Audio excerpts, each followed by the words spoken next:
The OnePlus 5T was and still is one of my favorite smartphones. It's also one of the best in its current price range. And now with the new OnePlus 6, it takes what made the 5T great and modernizes it. With an ever-climbing price tag with every new release, is this latest device from OnePlus worth it?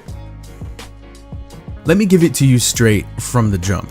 I do think the OnePlus 6 is worth it. It's got a starting price of $530, which is $30 more than what the 5T started at, so not a huge jump, but a jump nonetheless. And even with this step up in price, the 6 is still less expensive than any flagship you'll find from Google, Apple, and Samsung while being able to compete with their phones. So here's where the 6 is able to compete with the other more expensive flagships.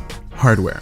OnePlus decided to ditch the aluminum build in favor of an all-glass build, which I really like in terms of looks, but of course the phone won't always look this clean. So I went with D-Brand's camo skin to protect the phone from my fingerprints and the scratches I know will end up there. You can go ahead and check out their skins using the link in the description. But yes, the hardware here is excellent. The phone feels comfortable in the hand, very similar to the 5T's feel. It's solid, it feels very premium. I like it. And it obviously keeps up in terms of looks with the dual camera module on the back and the notch on the front, but they kept the headphone jack, which is disappearing out there. And you can't forget about that super useful alert slider on the right, so thumbs up to OnePlus for those. Also, thumbs up to them for this screen. It's a 6.28-inch optic AMOLED display, it's got a 19:9 aspect ratio and an 84% screen-to-body ratio. Yet again, they decided to stick with a 1080p panel, but no worries here because it is bright, it's vibrant and clean, and I don't really have any complaints about it. It's nice.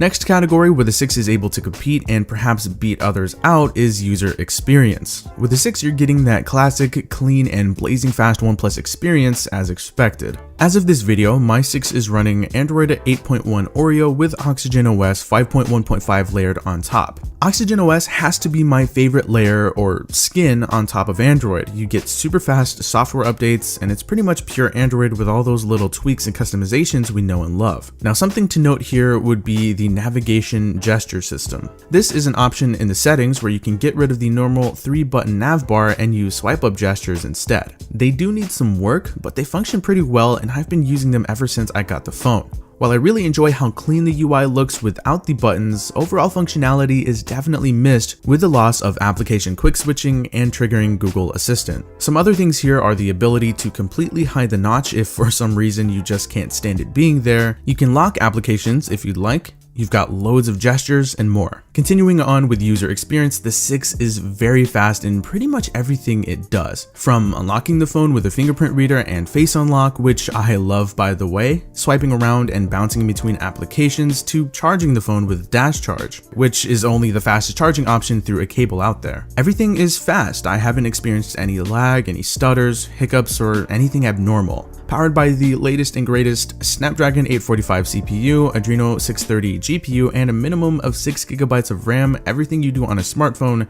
is a total breeze for the 6. OnePlus was right, this really is the speed you need. Now, something I'm glad isn't so fast is the speed at which this phone loses battery life. The 6 has a 3300 mAh battery, which is the same as what the 5T had, and with this I can comfortably get 5.5 hours of screen on time with all the tasks that I throw at it.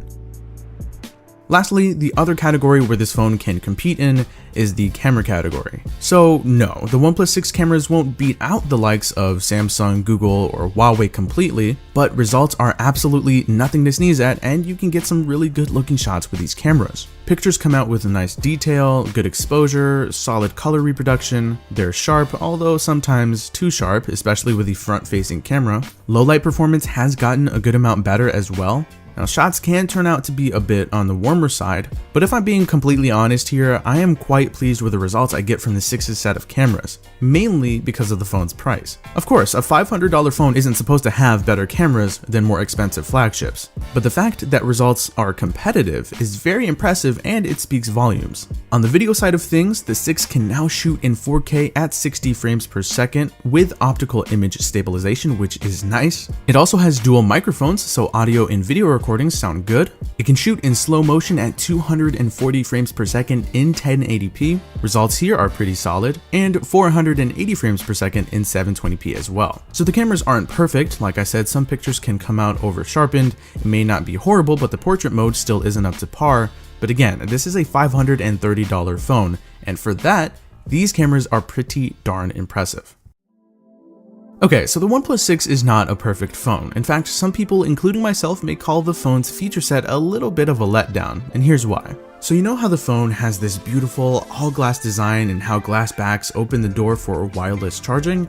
Well, the 6 does not have wireless charging. This of course can be looked at as a luxury, and it isn't a must-have feature even for someone like me who absolutely loves wireless charging and has charging pads all over the place, but it's still a little disappointing not having it on board. A OnePlus rep did come out and say that they didn't find the need to add it, and I guess having the blazing fast dash charge helps make up for that too, but with the direction smartphones are going, OnePlus may want to look into adding it moving forward, especially since they're looking to keep up with other things like the notch. Another disappointment is the lack of a stereo speaker setup, and this was more of a letdown for me than wireless charging was because I feel this to be more of a necessity. This is something manufacturers are finally starting to make standard. I know some like HTC have been doing it for years, but having a good sounding pair of stereo speakers on a smartphone can make a world of difference for mobile media consumption. Now, it's not like the single bottom firing speaker here sounds awful, it doesn't. But after using phones like the S9, Pixel 2, Razer phone, and even the P20 Pro, I've been spoiled by their stereo speaker setups, and that single bottom firing speaker feels and sounds outdated. But here's the thing,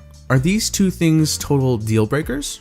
Absolutely not. Remember, this phone starts at just a little over $500. I could also throw in the phone's lack of expandable storage and an IP67 or 68 rating. On the flip side of that, the 6 does come in variants sporting up to 256 gigabytes of storage, which is still under $650. And while OnePlus touts the 6 as being only splash proof, there are some videos out there showing off just how well the 6 can withstand a good amount of water. So like I said before, the OnePlus 6 is an improved, modernized OnePlus 5T. It's a great phone, but as of now I don't see a glaring reason to go out and grab one if you already have a 5T. I'd recommend waiting until OnePlus decides to implement certain features, which hopefully won't be too long from now. However, if you have something a little older, an upgrade to the 6 would be a fantastic option. Either way, OnePlus yet again offers what I believe to be the best bang for buck option out there. OnePlus is off to a good start in 2018. I like the direction they're going, and I can't wait to see what they have in store next. So what do you guys think of the OnePlus 6? Let us know your thoughts and opinions and whether or not you'll be picking one up. Drop that all down below in the comment section. As always, we love to hear your feedback. But anyway, that does it for this video. I hope you guys enjoyed it. If you did, feel free to hit that like button, subscribe to the Android Police channel if you're new. I will talk to you guys later, and thank you so much for watching.